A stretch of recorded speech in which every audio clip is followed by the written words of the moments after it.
Olá, vamos dar início, vamos dar continuidade à nossa matéria de unidade de terapia intensiva. Depois que a gente falou de como tem que ser a estrutura, de como tem que ser organizado o espaço físico, a gente vai falar um pouquinho sobre os recursos humanos necessários para o funcionamento de uma UTI. Segundo a portaria 3432, uma UTI ela tem que contar com equipe básica. E essa equipe básica ela é composta por um técnico contínuo de um responsável técnico. Esse responsável técnico tem que ter título de especialista em medicina intensiva ou habilitação em medicina intensiva pediátrica, no caso de UTI pediátrica ou neonatal. Tem que ter um médico diarista, também tem que ser especialista em terapia em medicina intensiva. Um médico plantonista, então tem que ter um médico para cada 10 pacientes. Um enfermeiro coordenador, esse enfermeiro tem que ser exclusivo da unidade e tem que ser responsável por toda a área da enfermagem. Um enfermeiro executivo exclusivo da unidade para cada 10 leitos por turno de trabalho. Ou seja, para o período matutino, tem que ter um enfermeiro exclusivo para 10 pacientes. No noturno, 10 pacientes. Um fisioterapeuta para cada 10 leitos no turno da manhã e da tarde. Um auxiliar ou técnico de enfermagem para cada 2 leitos. Então, na UTI, cada técnico ele fica com 2 pacientes. Por turno também. Então, tem que estar sempre com 2. Um funcionário exclusivo pelo serviço de limpeza. Então, esse funcionário não vai limpar outras alas do hospital, somente a UTI. E o acesso ao cirurgião geral ou pediátrico, torácico, cardiovascular, neurocirurgião e ortopedista. As atividades administrativas de rotina, que é cuidar dos materiais, estoque, encaminhar as altas, transferências, tudo isso, ele é feito pelo coordenador de enfermagem. É altamente desejável uma equipe de enfermagem que se dedique inteiramente aos pacientes. Portanto, uma enfática administração de enfermagem, aliada a uma organização eficiente, propicia uma melhor proposta ao problema do paciente crítico. E aí, todo mundo fica satisfeito, tanto a equipe quanto o paciente. Então, quando a gente tem uma equipe integrada, uma equipe que se dedica, o resultado do trabalho da assistência é muito melhor e todo mundo fica mais satisfeito.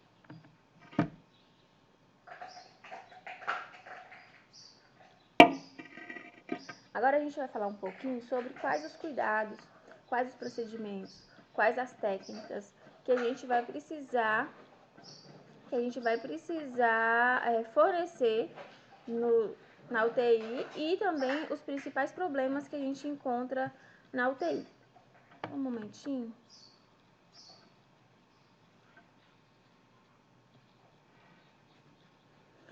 Então, um dos cuidados que a gente tem, um dos procedimentos, é a monitorização hemodinâmica não invasiva. Essa monitorização ela é utilizada para o médico, né? Traçar um diagnóstico, para traçar uma terapêutica e até mesmo para fazer um prognóstico com melhores dados. O que é um prognóstico? É a chance dessa pessoa melhorar, a gente saber prever mais ou menos a chance dessa pessoa melhorar. A gente consegue reconhecer e avaliar as possíveis complicações do estado hemodinâmico e a gente pode intervir em tempo hábil com uma terapia adequada, prevenindo maiores complicações. Aqui a gente tem a tela de um monitor multiparâmetro, que é o que a gente usa para fazer monitorização não invasiva. E a gente tem aqui vários parâmetros que ele marca: pressão arterial, saturação, os batimentos cardíacos, a temperatura, a frequência respiratória. Então, ele é multiparâmetros porque ele marca várias informações na sua tela. Então, a monitorização hemodinâmica não invasiva, ela vem aumentando nas unidades de cuidados críticos e centros cirúrgicos. Por quê? Ela consegue, por não ser invasiva, ela consegue reduzir muito as complicações associadas à técnica de monitorização. É mais barata, tem multiparâmetros, como eu já disse. Então, vamos lá, falar de cada tema, de cada parâmetro ali que a gente consegue olhar. O primeiro é a pressão arterial não invasiva. Como? Normal. Esfigmomanômetro, estetoscópio ou através de um método automatizado. Esse método já é automático do aparelho, né? Faz a medida com base na pressão arterial através de curvas de medidas. É realizada por um software e é validado para tal fim. Tem a frequência cardíaca, que é a verificação dos batimentos cardíacos. A temperatura, que é feita através de termômetros. A frequência respiratória, que vai ser mensurada através da observação da expansão torácica e vai contar o número de inspirações. E também quando o paciente ele está em intubação, em ventilação mecânica, o ventilador, né, ele dá esse parâmetro pra gente. Oximetria de pulso, que é um aparelhinho que coloca no dedo e que vai nos dar a saturação de oxigênio desse paciente. A monitorização eletrocardiográfica, que é o eletrocardiograma. Através do eletrocardiograma, a gente vai detectar arritmias ou outras complicações cardíacas, como isquemia, alterações de marca-passo, distúrbios eletrolíticos. Então, a gente tem aqui, ó, nessa tela de monitor, a gente tem um ECG, um traçado de ECG, e a gente tem na frente quantos batimentos por minuto tem, 100. Aqui a gente tem a frequência respiratória desse paciente, e aqui a frequência respiratória não, desculpa, aqui a gente tem a concentração de O2 no sangue do paciente, e aqui a gente tem a saturação, que é o SpO2. Aqui a gente tem a pressão arterial, 12/8, 120/80. Aqui a gente tem a concentração de CO2 no sangue. Aqui a gente tem a temperatura, a pressão não invasiva, que é o PNI, né, que é a pressão arterial. Então, a gente tem vários parâmetros para avaliar e para poder nos subsidiar no cuidado desse paciente. Então, vamos falar um pouquinho sobre o eletrocardiograma.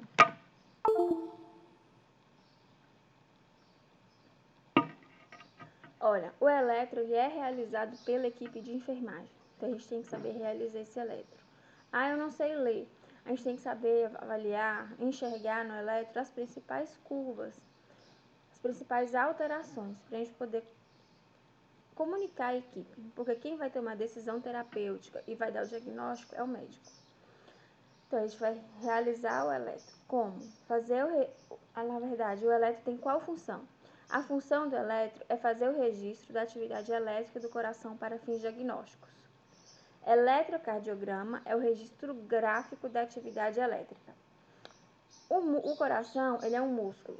Observem aqui, ele é um órgão muscular. E ele vai contrair e relaxar em um ritmo. Contrai e relaxa num ritmo. Esse ritmo, ele é criado e ele é controlado por impulsos elétricos, criados lá no nosso sino atrial e conduzidos por todo o coração através de células que vão conduzir essa corrente elétrica e fazer com que o coração contraia e relaxe, contraia e relaxe. Então, o eletro, ele vai ler essa sucessão de ciclos cardíacos. O que é um ciclo cardíaco? Nessa primeira imagem, a gente tem um ciclo cardíaco, que a gente tem uma onda P, um complexo QRS, a gente tem aqui um espaço, um período ST, a gente tem a curva T e às vezes na leitura a gente consegue ver uma curva U. Às vezes não, às vezes ela é bem sucinta, a gente não consegue ler, mas às vezes sim. E eles são desenhados com diversas morfologias conforme a derivação empregada.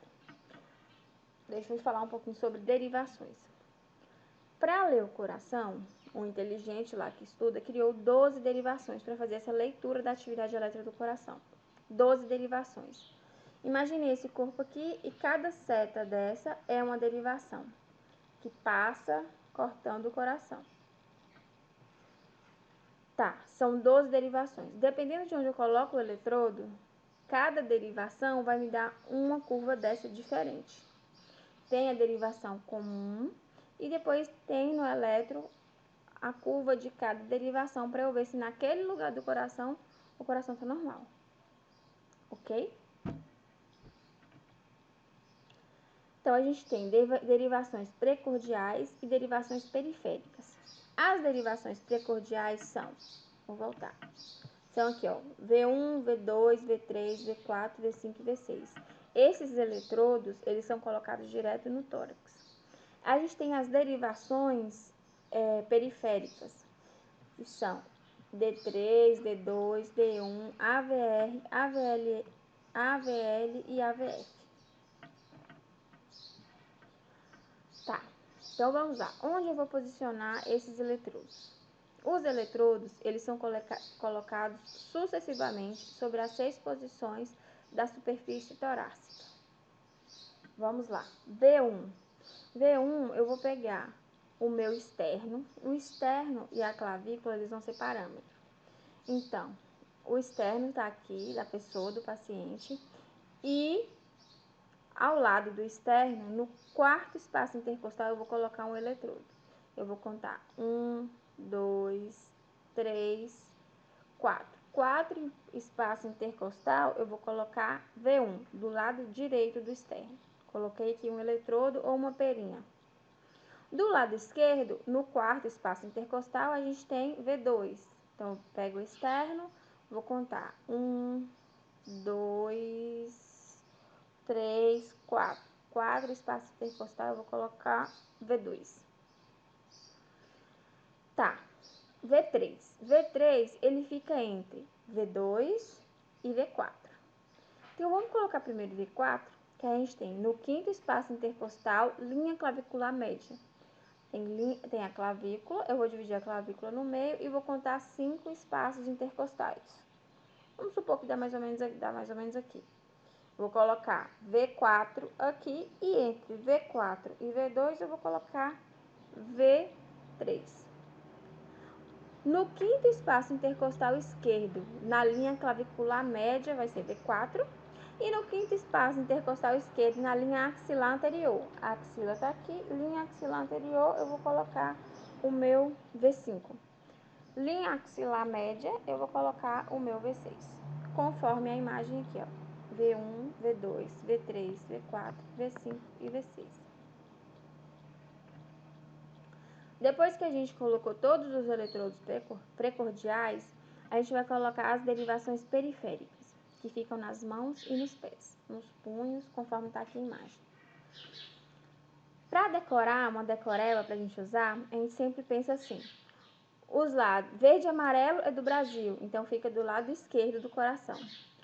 Preto e vermelho é do Corinthians ou do Flamengo e fica do lado direito do coração. As cores escuras ficam embaixo e as cores claras ficam em cima. Então, eletrodo verde é do Brasil e é a cor escura, então fica no pé esquerdo. O eletrodo amarelo é uma cor clara do Brasil, então fica na mão esquerda. O eletrodo preto é escuro e é do Flamengo, no pé direito. E o eletrodo vermelho no braço direito, porque é a cor clara também do Flamengo do lado direito. Depois que a gente já sabe como posicionar os eletrodos, a gente vai fazer o eletro. O paciente, ele tem que saber todo o processo que vai acontecer com ele. Ele fica ansioso, ele nunca fez às vezes, né? Então, eu preciso explicar para ele como é o processo que vai colocar os eletrodos, que não dói, que é rápido. O ambiente, ele tem que estar com a temperatura agradável, porque esse paciente ele vai ficar com o tórax desnudo. Ele tem que estar descansado por pelo menos 10 minutos, sem ter fumado por 40 minutos e estar calmo. Deve ser investigado quanto ao uso de remédios que esteja usando ou que costume usar esporadicamente para a gente poder, se der alguma alteração, investigar se tem relação com a medicação. Eu vou retirar todos os acessórios de metal do meu paciente, porque o metal é um ótimo condutor de energia, então faz interferência na corrente elétrica. Eu vou posicionar o paciente em decúbito dorsal, palmas viradas para cima, e determinar as posições das derivações precordiais V1 a V6 de forma correta. No eletro, cada cabinho, cada fiozinho que eu vou colocar no meu paciente, na pontinha, tem falando se é V1, V2, V3. Eu tenho que observar isso porque tem que estar exatamente no lugar certo. Lá no aparelho, na saída do cabo, também tem V1, cabo tal, V2, cabo tal.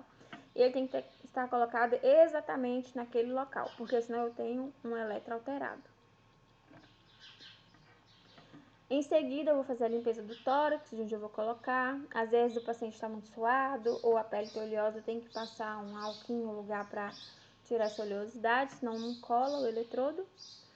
E eu vou colocar ou gel condutor em cada ponto e depois vir com uma perinha e colocar, ou o próprio eletrodo que já vem com o gel e com a cola e eu só coloco. Às vezes, quando o paciente ele é muito peludo, aí tem que fazer uma tricotomia, que é o corte dos pelos no local.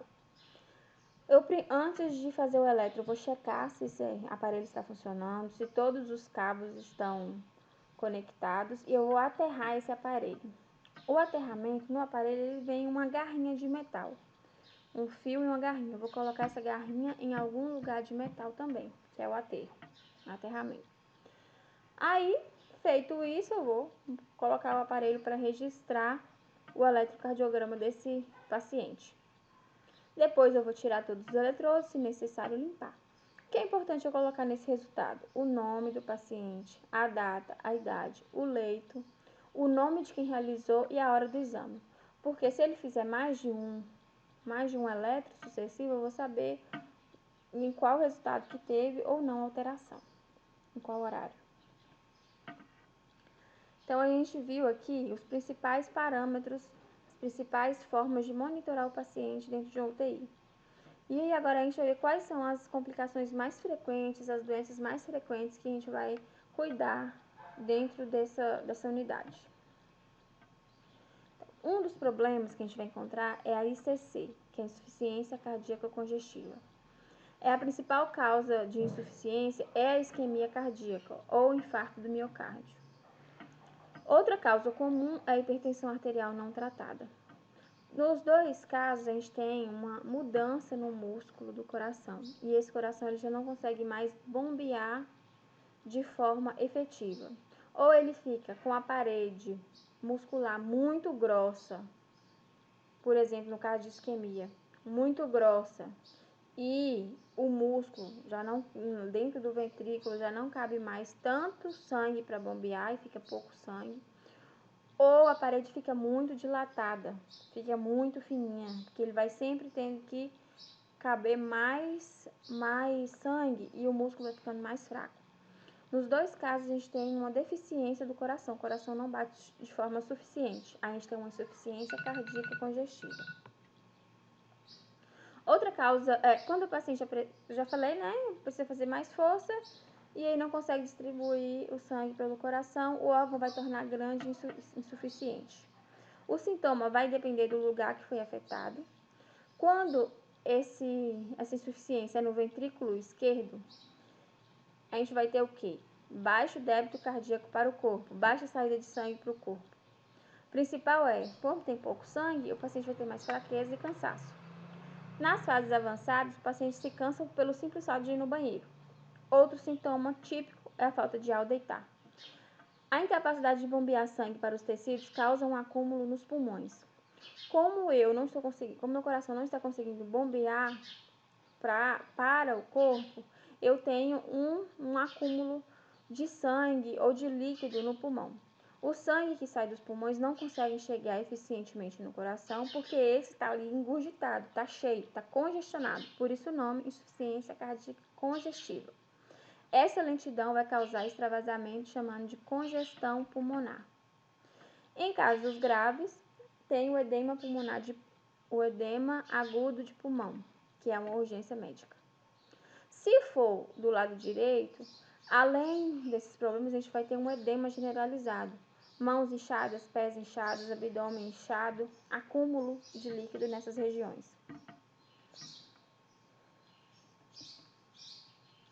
Aí aqui na insuficiência cardíaca, na direita, né, fica aqui, olha, sangue dentro, porque ele não consegue bombear todo, o coração não consegue bombear o sangue todo.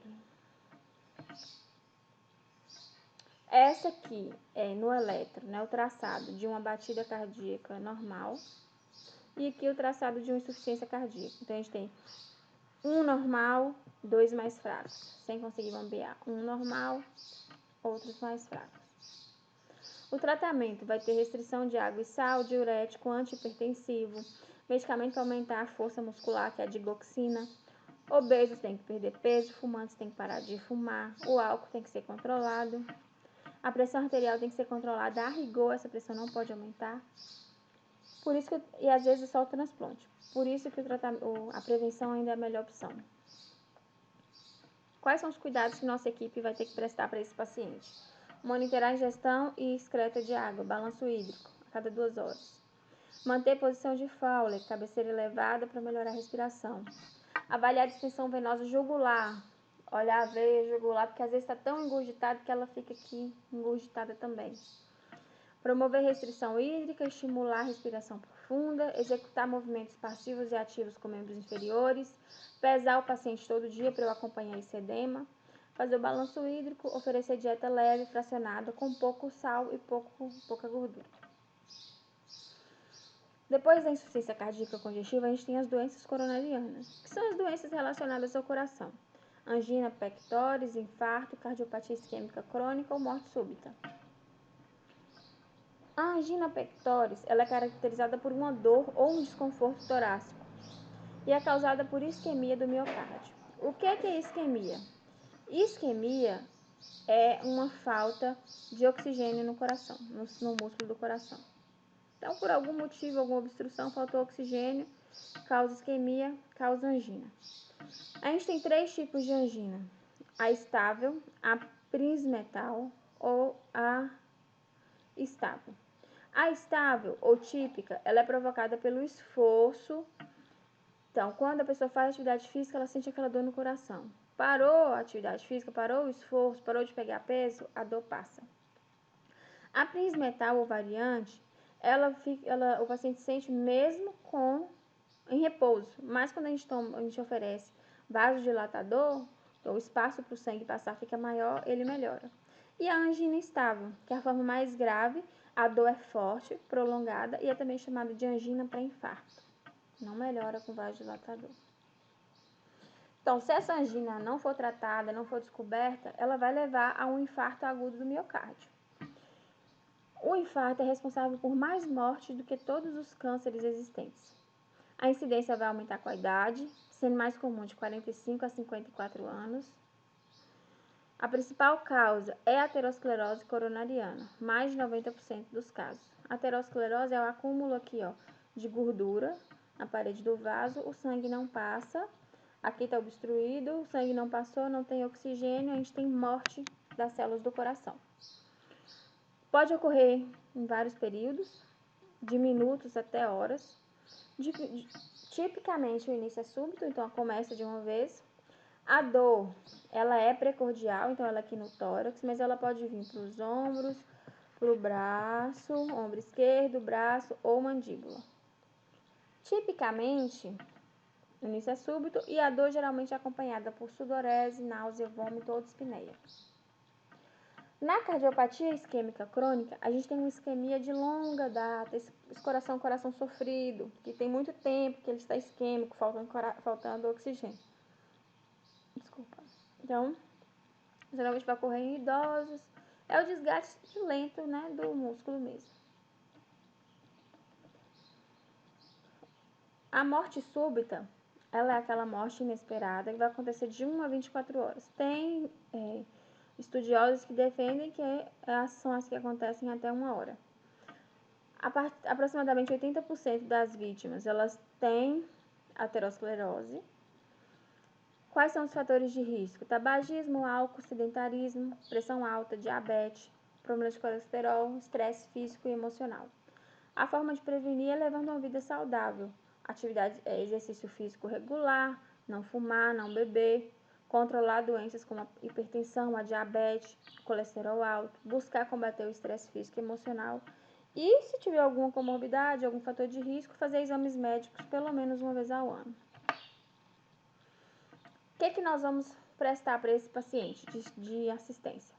Proporcionar um ambiente adequado para o repouso, diminuir os estresses, fornecer oxigênio, se prescrito, opiáceos, que são analgésicos, ansiolíticos, prevenir complicações observando os sinais vitais, se esse paciente está consciente, fornecendo alimentação adequada, olhando as eliminações, auxiliar nos exames complementares, como no caso do eletro, fazer coleta de sangue, atuar na reabilitação. Esse paciente ele já sofreu, agora a gente precisa reabilitar. Vou fornecer informações, vou orientar o uso de medicação, controlar os fatores de risco, facilitar o ajuste, né, da vida desse paciente e também vou orientar a família. Além das doenças coronarianas, a gente tem as arritmias cardíacas. As arritmias cardíacas, elas são alteração no ritmo do coração. Lá atrás eu falei que o ritmo do coração, dos batimentos, eles são gerados e controlados por impulsos elétricos. Então, às vezes, esses impulsos eles ficam desorganizados. É como se o coração entrasse em um curto-circuito. Quando a luz fica piscando, quando algum aparelho não funciona direito, é exatamente o que acontece com o coração. A gente pode ter frequência cardíaca rápida, lenta, irregular. É chamado também de disritmia ou ritmo irregular. São causados por doenças arteriais coronarianas, doenças do músculo cardíaco, doenças valvares, doenças infecciosas, alterações nas concentrações de eletrólitos, pós-cirurgia cardíaca ou congênita. A gente tem duas arritmias, a taquicardia e a bradicardia. A taquicardia é quando o coração bate mais de 100 batimentos por minuto. Às vezes a pessoa está ansiosa, ela sente taquicardia, por uso de medicação, quando faz atividade física. Aí é normal, mas quando esse coração ele bate mais rápido, sem nenhuma causa aparente, aí a gente tem uma alteração importante, tem que avaliar. E as bradicardias é quando o coração bate menos de 60 minutos. Em algumas condições, como uso de medicação, atletas de alta performance, o batimento do coração normalmente é menor. Mas em pessoas normais, tem que ser acima de 60. As arritmias, elas podem ser ainda classificadas conforme o local de surgimento. Se eu tenho supraventriculares, ou seja, uma arritmia, os átrios, os aqui de cima, eles batem de forma irregular. Então, eu tenho uma arritmia supraventricular. E as arritmias ventriculares são os ventrículos que eles batem, contraem, relaxam de forma irregular. Então, olha, aqui eu tenho uma batida de um coração normal. Olha o espaço entre uma batida e outra, entre um complexo QRS e outro. Olha no de baixo como aqui o impulso elétrico ele vem, passa pelas fibras e se dissemina para o coração fazendo contrair. Aqui não. Aqui, olha, os impulsos estão todos doidos. E eu tenho aqui, não tenho um intervalo de complexo QRS adequado, são muito rápidos. Tem a taquicardia atrial, que é quando o átrio é originado no átrio. Flutter atrial também é uma arritmia causada por circuitos elétricos de condução lenta, que originam nos átrios e promove um ritmo rápido e irregular do coração. A fibrilação atrial, os átrios não chegam a contrair. Eles são tão desorganizados que eles só vibram. Extrasístole ventricular é um impulso elétrico extra. E a taquicardia ventricular é quando os ventrículos batem muito rápido. E a fibrilação ventricular, eles não chegam a contrair, eles somente tremem. É totalmente desorganizado. Nessa fibrilação ventricular, a gente tem que entrar com choque elétrico, né, que é a ressuscitação cardiopulmonar imediata. E depois a gente tem a bradicardia. Coração normal. Olha esse coração como tá lento. Uma batida. Tum, tum, tum. Muito lento. 3 tipos de bradicardia. Quando ocorre no nó sinoatrial, a gente chama-se de disfunção do nódulo sinoatrial. O bloqueio, ele pode acontecer também no nódulo ventricular, ou nos ramos direito e esquerdo do coração. O importante é que todos esses tipos de bloqueios, eles vão levar à diminuição do número de batidas e vai causar sintomas como tonturas e desmaios, porque não está chegando coração, não está chegando sangue suficiente. Dependendo do tipo de bloqueio dos sintomas, pode haver necessidade de implantar um marca-passo. E aí eu quero que vocês pesquisem como ocorrem os impulsos elétricos no coração, o que é nó sinoatrial, o que é nódulo atrioventricular, para que vocês possam entender melhor essas arritmias e a leitura do eletrocardiograma. Até sábado, aguardo vocês.